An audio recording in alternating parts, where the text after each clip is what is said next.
40s elsewhere. Tonight, 29 to 34 with a wintry mix up to the north. Rain mixed with some sleet at times here in Albany. For western New England, you're looking at a lot of clouds today. Light rain coming in for your afternoon.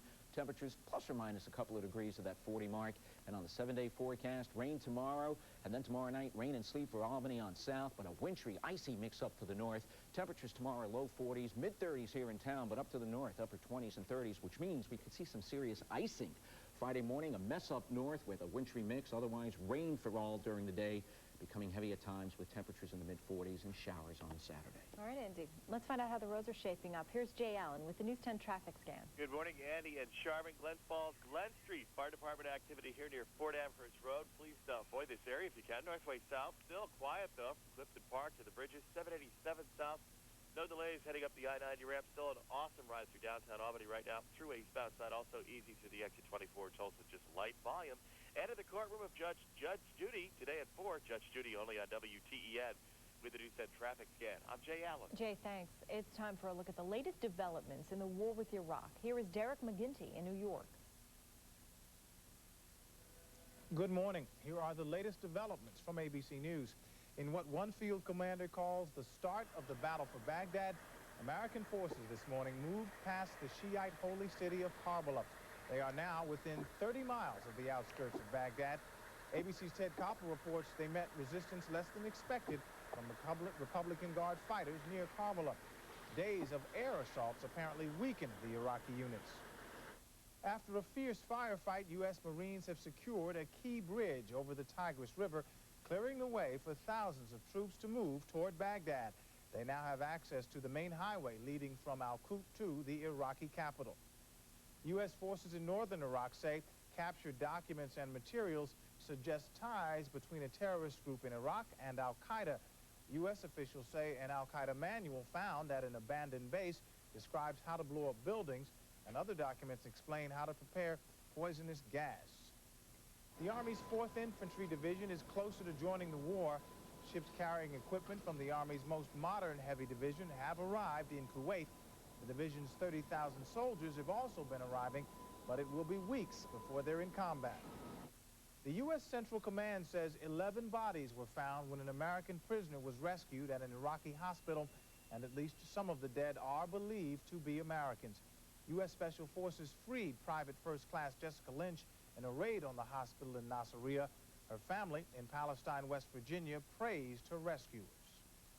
They did a wonderful job out there. I knew they were going to bring her home safe, but I didn't realize that it was going to be this soon, and it's extremely good news. I love their support. I mean, they've been great. Prayer, I knew it couldn't go wrong. I knew it had to be good news. We'll get much more when the family of rescued POW Jessica Lynch joins us on Good Morning America after your local news. And that is some of what ABC News is following at this hour. I'm Derek McGinty.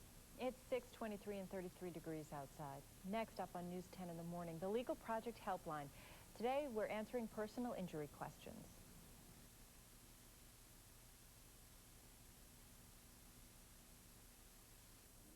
Personal injury attorney Christine Galvin joins us now for the Legal Project Helpline. Thanks for joining us, Christine. I'm happy to be here. First question reads, I was recently riding my snowmobile on my club trails when I was bitten by a dog that was walking with his owner, but was not on a leash. The results of the dog bite are torn snowmobile pants. I've attempted to get the owner of the dog, who was there at the time, to reimburse me for my pants, which are only 6 weeks old, and he refuses. Do I have any recourse? I'm only seeking to replace the damages to my clothing. Well, I think the best alternative for this individual is to file a claim in small claims court. At that time, however, he's going to have to show that this dog had known vicious propensities prior to this attack, and that can sometimes be very difficult because the owner is not negligent unless he knew that his dog had vicious propensities and failed to restrain the dog and prevent the attack. Are dog bite laws very specific in New York State? No, basically this is a general negligence concept, and it's a difficult one to meet. Does it matter that the dog was not on a leash? Well, it would certainly help in small claims court if there was a leash law in place to convince the judge, but I believe you would still have to show vicious propensities. Okay. Next question reads, I was hit by a car going 45 and a 30 back in 1989. I was released from the hospital after 3 days. Nothing was broken, and I went through physical therapy for 6 months. I've recently been treated for neck and shoulder problems, and my doctor has now told me that the accident shifted my entire clavicle area. He says the problem will get worse with age. Is it too late to do anything? Well, this is not an unusual situation. It happens a lot, but yes, it is too late to do anything. The statute of limitations, or the time within which a lawsuit has to be brought, is 3 years. So, and even then, this person would have to have shown that he sustained a serious injury as defined under the insurance law. Perhaps he was incapacitated from his usual daily activities for 90 out of 180 days, or sustained a significant limitation of the use of a body part. But if not, and he wouldn't be successful, and in any event, it's too late now. Yeah, more than a decade later. Correct. More than 3 years later. Yeah. All right, Attorney Christine Galvin, thank you so much for joining us. You're welcome. If you have a legal question you would like answered on the air, just email us. Go to WTEN.com and click on the Legal Project Helpline. Still to come, investors are getting worried about a mystery illness spreading across the globe. That much more ahead in Live from Wall Street.